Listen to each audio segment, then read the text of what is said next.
Moving on, Falcons, Buccaneers. Don't even really need to talk about it. No, Bucks, it's the fucking Bucks Buccaneers, steamroll. and it's not even close. I don't even necessarily want to get too deep into that Yeah, because Bucks minus 12.5.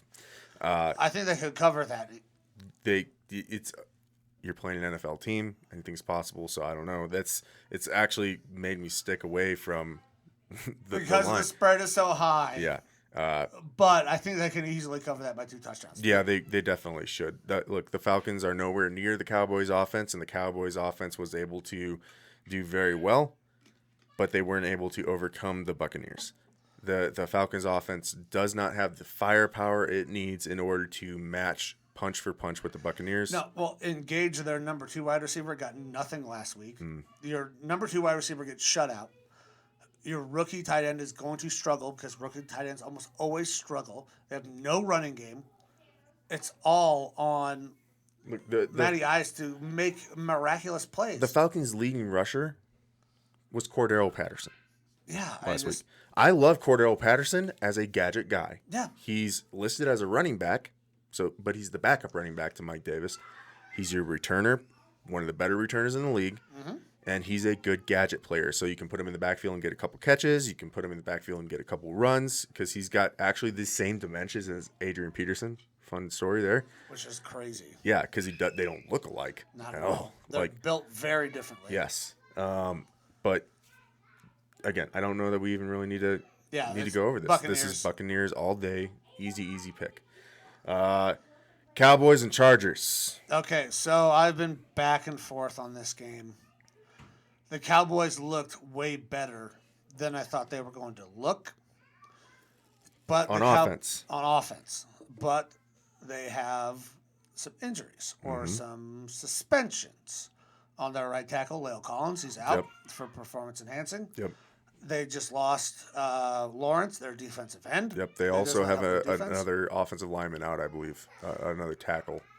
I think the Chargers are a very good team, but I think Dak can keep this close with the Cowboys. I like the Chargers. I'm taking the Chargers, but I don't think it's a wall. I don't think they roll over these Cowboys. The Cowboys on offense can fucking score points. Yeah, if Dak's able to stay upright, that passing game for the Cowboys is better than the passing game for the Chargers. Not by a ton, but it's better. This should be an offensive shootout. The over-under is 55. I took the over on this bet. Guys, if you want to bet an over-under on any game, bet the over on Cowboys, Chargers. I guarantee that hits. I am not sure I've been more confident on any bet this week, with the exception of the one we'll get to later. It's fucking the over on the Cowboys Chargers. Yeah. And I had the Cowboys actually winning this game because they are an underdog by a slight bit. Lions Chargers -3. Yeah. And the odds were just good for that game as far as I think what the Cowboys showed me against the Buccaneers, who have all the possibility of repeating and going back to the Super Bowl this year. Again, they went, punch for punch with them down to the end. The offense looked really good, minus Zeke Elliott. But I don't think this needs to be a running game for them. This is going to be a passing game for them, as it's probably going to be for most of the year if Zeke continues to play shitty. Not sold on Zeke anymore. So, yeah, it's going to be a firepower offensive game from both sides. And I think the Cowboys could squeak this out. But, again, this is anyone's game. I think this is another pick 'em. I like the Chargers. I don't trust Zeke anymore. I had the option to draft Zeke in multiple fantasy drafts, and he was a good guy that was off my board. Not drafting Zeke, I don't think he's the same guy. Mm-hmm. I think the contract dispute created some tension, created some things going on with Zeke, and I don't trust it. I got Chargers, you got Cowboys, but I feel like this is a pick 'em game. Yeah, again, I'm not going to be surprised either way which team wins. I mean, I just want to see more out of both those teams, and I think that if there is someone who's a disadvantaged team, it's going to be the Cowboys right now because of the injuries and suspension. Next, Titans Seahawks. This is my upset game. I have the Titans beating the Seahawks in Seattle. All right. I think the Titans are an extremely good team, and somehow they played like a poopy last week versus the Cardinals. I think the Cardinals played better than they are, though not by a ton. Seahawks. You said Cardinals. No, the Cardinals played the Titans last week. Okay. I see what you're saying. And beat the Titans at home. And I think that Vrabel is going to take that shot to the chin and get his team super fired up. He isn't going to want to just like win. He wants to win with an exclamation point at the end of it. And that's how he's going to take his team into Seattle. Look, Seattle, we've talked about this. They are a great first half of the year team. Yep. Russell balls out first half of the year. Let Russ cook, baby. Yeah. I think the Titans are going to come out and try to really show what type of team they are.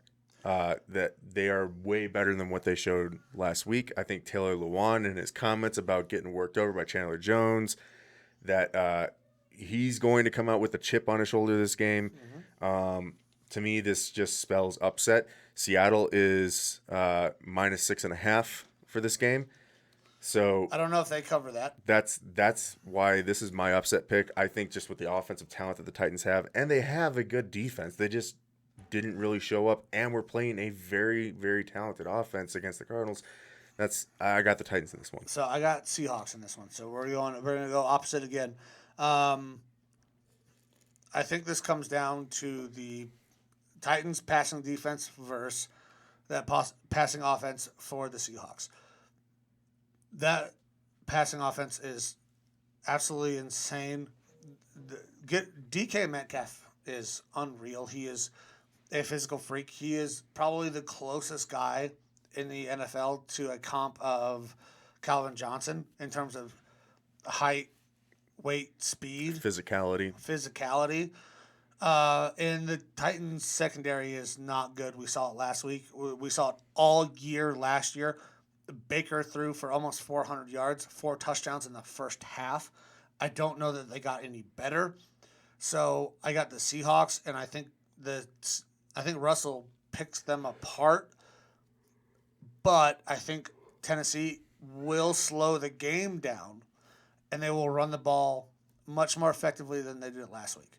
That is, if this Tennessee Titans team cannot run the ball effectively, this Tennessee Titans team is trash. I think the comments by, I just forgot his name, head coach of the Titans, Vrabel. If Vrabel's comments about Julio doing some stupid shit and getting him penalized, I think that lights a fire. So I think this game stays close. That's why I don't have the Seahawks covering.